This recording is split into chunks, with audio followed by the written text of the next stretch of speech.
Assalamualaikum warahmatullahi wabarakatuh. Jumpa lagi dengan saya di channel Afidya Parina yang akan membahas tentang video pembelajaran kimia. Pada kesempatan kali ini kita akan membahas materi kelas 11 dengan materi pokok asam basa. Kita tahu bahwa dari asam basa itu ada 3 tokoh yang mempelopori. Yang pertama ada Arrhenius, kemudian ada Bronsted-Lowry, dan ada Lewis.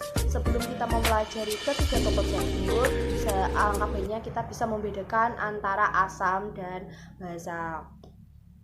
Nah, kita tahu bahwa asam dan basa dalam kehidupan sehari-hari itu contohnya seperti kalau misalkan asam, air cuka, air jeruk, kemudian air lemon. Sementara basa yaitu ada air sabun, air sampo, deterjen, dan air kapur. Oke, dalam kehidupan sehari-hari kalau misalkan kita rasakan ya, kalau yang cuka memang kita rasakan, air cuka, air lemon itu memang kita sengaja buat konsumsi. Tapi kalau misalkan yang basa itu kan kalau misalkan kita tidak sengaja menelannya itu kan berasa pahit. Tapi yang perlu diketahui bahwa kita tidak bisa membedakan antara asam dan basa itu dari segi rasa. Karena contoh asam dan basa itu tidak hanya sesimpel itu, tetapi contohnya banyak sekali kalau misalkan yang ada di laboratorium, seperti asam sulfat yang ada di air aki motor, kemudian ada NaOH, natrium hidroksida yang termasuknya basa kuat, itu juga termasuknya asam dan basa. Jadi kita tidak bisa membedakan asam dan basa dari segi rasa. Perbedaan yang kedua yaitu berdasarkan kertas lakmus. Kita tahu bahwa kertas lakmus itu ada 2, kertas lakmus merah dan kertas lakmus biru. Apabila dia bersifat asam, akan memerahkan kertas lakmus biru, dan kertas lakmus merah tetap warnanya merah. Sementara basa dia akan membirukan kertas lakmus merah, dan kertas lakmus biru tetap menjadi warna biru. Kemudian berdasarkan dari nilai pH, kita tahu bahwa nilai pH itu 0 sampai 14. Untuk daerahnya asam yaitu 0 sampai 7, sementara daerahnya basa yaitu 7 sampai 14. Sementara 7 itu adalah titik netral, biasanya pada air aqueous. Jadi seencer-encernya asam itu tidak bisa melebihi dari daerahnya basa. Itu adalah dari segi rentangan pH. Kemudian perbedaan yang selanjutnya yaitu berdasarkan sifat, bahwa untuk asam yaitu memiliki sifat korosif, merusak. Misalkan ada paku, kemudian pagar besi yang dia terkena udara, kemudian apalagi terkena air hujan, apalagi hujannya itu mengandung hujan asam, yaitu dia akan mengalami perkaratan. Dia memiliki sifat rusak, yaitu merusak, yaitu mengakibatkan perkaratan. Sementara yang basa yaitu memiliki sifat kaustik, efek terbakar, kemudian efek perih di tangan apabila kita menyentuhnya. Itu adalah perbedaan dari segi asam dan basa sederhananya. Kemudian perbedaan dari tokoh yang tadi sudah saya sampaikan yaitu berdasarkan Arrhenius, kemudian Bronsted, kemudian berdasarkan Lewis akan kita simak di video selanjutnya. Setelah menyimak video sebelumnya, kita akan membahas tuntas perbedaan antara ketiga teori asam basa, mulai dari Arrhenius, Bronsted-Lowry, dan Lewis. Kita simak yang pertama yaitu Arrhenius.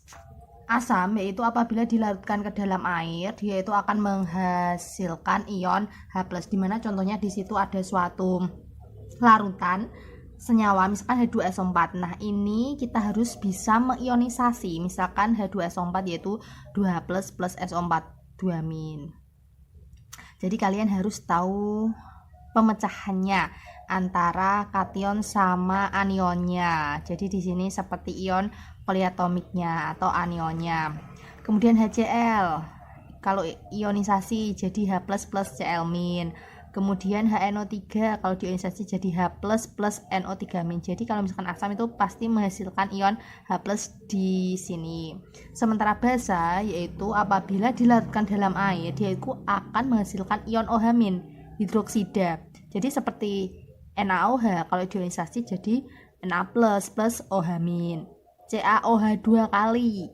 Berarti kalau diionisasi jadi Ca2 plus. 2 plus dari mana? Karena Ca itu dari golongan 2A. Kalau dia mengion mencapai kestabilan, jadi dia melepas 2. Berarti Ca2 plus 2 OH-. Sementara di sini NH4OH atau amonium hidroksida kalau diionisasi jadi NH4 plus OH-. Jadi kalau basa itu menghasilkan ion hidroksida OH-, kalau misalkan asam yaitu menghasilkan ion H+. Oke, selanjutnya kita ke Bronsted-Lowry. Asam yaitu donor atau memberikan proton H+ ya. Sementara basa yaitu akseptor proton, dia yang menerima. Contohnya ada di bawah ini. Bisa dicek. Misalkan di sini NH4 plus H2O menjadi NH3 plus H3O plus. Jadi di sini kalian diminta untuk mencari pasangan asam basa konjugasi atau basa asam konjugasi. Yang perlu diingat bahwa yang hasil reaksi itu kanan, yang di kiri yaitu preaksi. Kalau hasil reaksi yaitu ditambahi konjugasi. Ya. Jadi kita menentukan pasangannya terlebih dahulu. Misalkan NH4 plus itu pasti pasangannya yang ada unsur N-nya dan ada unsur H-nya. Yang kelebihan H yaitu dia mengandung asam. Kemudian yang kekurangan H yaitu yang basa. Karena dia berhubung di hasil reaksi maka dikasih basa konjugasi. Jadi NH4 plus itu pasangannya yaitu NH3. Yang kelebihan asam, yang kekurangan yaitu basa konjugasi. Sementara H2O yang ada unsur H-nya sama O-nya yaitu yang H3O+. Karena yang kelebihan H adalah H3O+, maka di sini asam konjugasi, sementara yang kekurangan H yaitu basa. Di sini ada contoh lain yaitu CO3 2- plus H2O menjadi CO3- plus OH-. Kita tentukan pasangannya terlebih dahulu. CO3 2- pasangannya yaitu yang ada HCO3- yaitu ini ya. Ini kelebihan H asam konjugasi, yang kurang yaitu basa.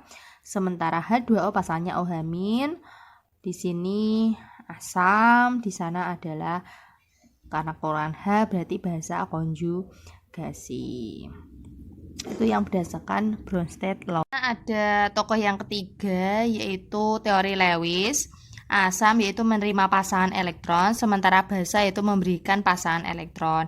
Di sini ada contohnya yaitu ada senyawa amonia plus BF3 boron trifluorida. Jadi kita bisa menentukan yang mana yang berpihak sebagai basa dan mana yang berpihak sebagai asam. Jadi langkah pertama yaitu kita harus bisa membuat struktur Lewis. Sebelum ke struktur Lewis kita harus bisa menentukan elektron yang dibawa masing-masing unsur. N membawa 5, H membawa 1, B membawa 3 elektron, F membawa 7 elektron. Kita gambar seperti ini. N 5, kemudian H 1 duplet, B membawa 3 elektron, sementara F 7 oktet. Jadi kalau misalkan ini digabung, kira-kira yang mana yang dapat memberikan pasangan elektron? Oh, ternyata di sini ada masih sisa pasangan elektron dari N. Berarti N memberikan ke B. Berarti yang memberikan tadi adalah basa, maka NH3 sebagai basa, sementara BF3 dia menerima pasangan elektron dari N, yaitu dia sebagai asam. Itulah beberapa teori mulai dari Arrhenius, Bronsted, dan Lewis. Oke, itulah tadi beberapa materi pokok berkaitan dengan asam basa. Sampai jumpa di materi pokok selanjutnya. Wassalamualaikum.